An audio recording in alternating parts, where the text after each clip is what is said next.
दहलीज। एक जंगल के पास एक पुल था।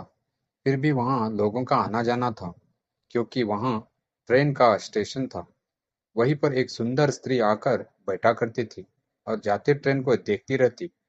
वहां अक्सर कुछ भिखारी बैठते थे। उस पुल पर अन्य भिखारियों को पैसे दे जाते, पर उसे शायद कोई पैसा देता। वह सुबह से शाम तक वहां बैठी रहती। अगर कभी किसी व्यक्ति को पैसे देने का ख्याल आता भी, तो वह झिझकता कि कहीं भिखारी न हुई तो पैसे देने का बुरा मान जाएगी। एक बार कोई व्यक्ति उसके सामने 10 पैसे का सिक्का डाल गया। स्त्री ने पहले तो उसकी ओर ध्यान न दिया, फिर जब उस पर नजर पड़ी तो उसे उठाकर देर तक देखती रही। आखिर वह हंसने लगी और कुछ देर के बाद उसे दूर फेंक दिया। वह पागल थी। वह अकेली नहीं थी, साथ में उसकी 2.5 वर्ष की बेटी थी, बिल्कुल उसी जैसे नयन नक्शों वाली। उसने सुंदर फ्रॉक पहना था। रोज उसका फ्रॉक बदला हुआ रहता। उसके बाल संवारे हुए होते और चोटी में फूल लगा होता। अपनी माँ की तरह ही वह भी बहुत अकेली दिखाई देती। उसके चेहरे पर अजीब सी गंभीरता थी। वह माँ के पास चुपचाप बैठी रहती या फूल के जंगलों को पकड़े नीचे आ जा रही ट्रेन को देखती रहती। वह स्त्री कुछ पहले एक गांव में रहती थी। उन दिनों वह पागल नहीं थी। उसी गांव में वह सहेलियों के साथ बचपन में खेली, जवान हुई और ब्याह गई। ब्याह के बाद भी 2 वर्ष बहुत सुखपूर्ण बीते। यद्यपि घर में कलश क्लेश था। सास और ननदों को कड़वी बातें भी थी, पर खुशियां भी थी। एक बहुत बड़ी खुशी की आशा में वह दिन गिन रही थी। बस एक हंसता खेलता बच्चा गोद में आ जाए, फिर और क्या चाहिए। पर वह आशा लटकती ही गई। 2 वर्ष और बीत गए। बहुत तेरे यत्न करने पर भी उसकी कोख हरी न हुई, तो उसे अंधकार दिखाई देने लगा।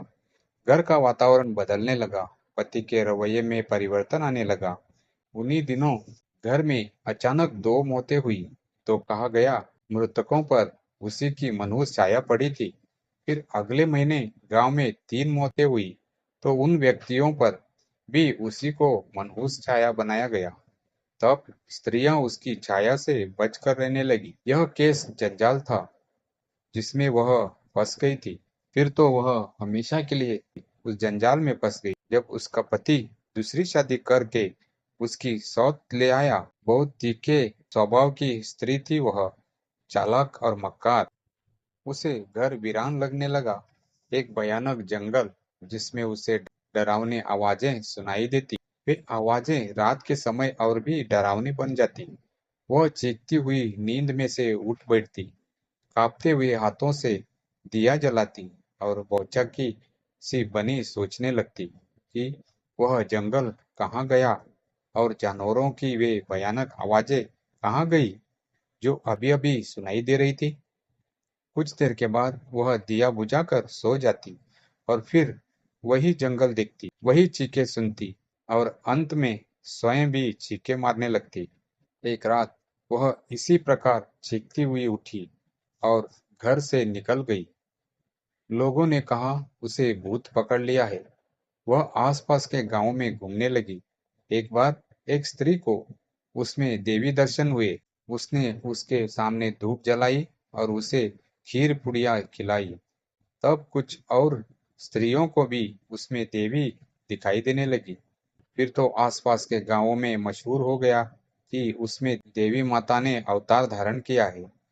अब उसकी चीखें बंद हो गई थी। वह हल्का-हल्का मुस्कुराती रहती। अब उसे न खाने-पीने की कमी थी, न पहनने की कमी थी। वह जिस गांव में भी जाती, उसका आदर-सत्कार होता। फिर उसके बारे में मशहूर हो गया कि जिस पर भी उसकी कृपा दृष्टि हो जाए, वह दूध-पूत जो भी चाहे पा सकता है। वह एक नई दुनिया में जीने लगी थी, जो बच्चों की दुनिया थी। अपनी कल्पना में वह उन बच्चों से बातें करती, उन्हें खिलाती और लोरियां गाकर सुलाती। लोग सोचते वह फरिश्ते के बातें किया करती। बच्चों की उस दुनिया में वह उस दुनिया को भूल गई थी जिसमें वह भटक रही थी। अब उसके सारे दुख क्लेश मिट गए थे। उस दुनिया में न जहरीली शौच थी, न विमुख पति था, न भयानक जंगल जैसा घर था। 3 वर्ष तक वह इसी हालत में गांव में घूमती रही। फिर एक बार वह ऐसे गायब हुई कि उसे किसी ने न देखा। उसको श्रद्धालु स्त्रियों ने बहुत खोज की, पर उसका कहीं पता न लगा। उन दिनों उसे अपने अंदर एक बच्चा साकार हो रहा महसूस हुआ था, और उसे डर था कि उसे कोई छीन न ले। सो वह उन गांवों से दूर चली गई थी। कुछ ही महीनों में उसकी कोख भर गई थी। वह अपने बड़े हुए पेट पर हाथ फेरती और मुस्कुराती। आखिर उसने एक बेटी को जन्म दिया। फिर वह बच्चों की उसी दुनिया में बेटी के साथ दिन बिताने लगी, उसका पालन पोषण करने लगी।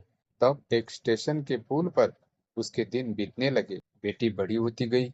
उसके संसार में माँ के अतिरिक्त रेलगाड़ियाँ थी, इंजनों की चीखें थी, उलझी हुई रेली थी, और लाल हरी पीली बत्तियां थी। वह पुल के जंगल में से उस संसार को देखती रहती। कभी कोई इंजन चीख मारता हुआ नीचे से गुजरता तो वह खुशी में चीख मारती, तालियां बजाती और इंजन के उड़ते हुए धुएं को दोनों हाथों से पकड़ने का यत्न करती। एक अलग दुनिया थी बेटी की, एक अलग दुनिया थी माँ की। वह बहुत खुश थी। अब यद्यपि वे पहले वाले दिन नहीं थे जब उसे गांवों में खाने पहनने की कमी नहीं थी, पर अपने कई अभावों में रहकर भी खुश दिखाई देती थी। उसका शरीर कमजोर पड़ता जा रहा था। वह ज्यादा खर्च बेटी के खाने पहनने पर ही करती। वह स्वयं कम खाती, कभी भूखी भी रह लेती। उसकी पूंजी दिन प्रतिदिन कम होती जा रही थी। उसे डर था कि जब हाथ में एक भी पैसा न रहा तो वह क्या करेगी। एक दिन वह बैठी हुई अपनी दुनिया में खोई हुई थी, और उसकी बेटी फूल के जंगले को पकड़े लाइन की ओर देख रही थी। सामने से धुआं छोड़ती हुई ट्रेन आ रही थी। इंजन चीख पर चीख मार रहा था। फिर जब इंजन धुआं छोड़ता हुआ पुल के नीचे से गुजरा तो वह फिर जोर से चीखा। उसी समय एक और हृदय भेदी चीख सुनकर वह स्त्री अपनी बेटी की ओर लपकी, पर बेटी वहां नहीं थी। गाड़ी पुल के नीचे से गुजर चुकी थी। स्त्री ने आंखें फाड़कर नीचे लाइनों की ओर देखा तो उसकी चीख निकल गई। लाइनों में उसकी बेटी गिरी पड़ी थी, और उसके फटे हुए सिर में से लगातार खून बह रहा था। उसके आसपास लोग जमा थे। फिर वह पागलों की तरह चीखी और पुल से नीचे छलांग लगाने के लिए चली तो लोगों ने उसे पकड़ लिया। आखिर वह अस्पताल में मरी हुई बेटी को एकटक देख रही थी। उसकी आंखों में ऐसा भाव था जैसे वह समझ न पा रही हो कि वह यहाँ क्यों आई है, और यह मरी हुई लड़की कौन है। वह उठी और अस्पताल में से निकलकर चल दी। लोग हैरान थे कि वह बेटी को छोड़कर ऐसे चली गई थी, जैसे उससे कोई संबंध ही नहीं था। उन्होंने समझा कि वह पागल हो गई है, पर उस समय उसे होश आ चुका था। वह जब पुल पर जोर से चीखी थी तभी उसे होश आ गया था, और वह पागल नहीं रही थी। अब वह अपने पति के घर जा रही थी और सोच रही थी, पता नहीं मैं घर से क्या चीज लेने निकली थी। काफी देर हो गई है, अब वापस चलना चाहिए। उसके कदम और तेज हो गए। दोस्तों, ये कहानी आपको कैसी लगी कमेंट कीजिए, और वीडियो को लाइक कीजिए, और चैनल को सब्सक्राइब कीजिए। धन्यवाद।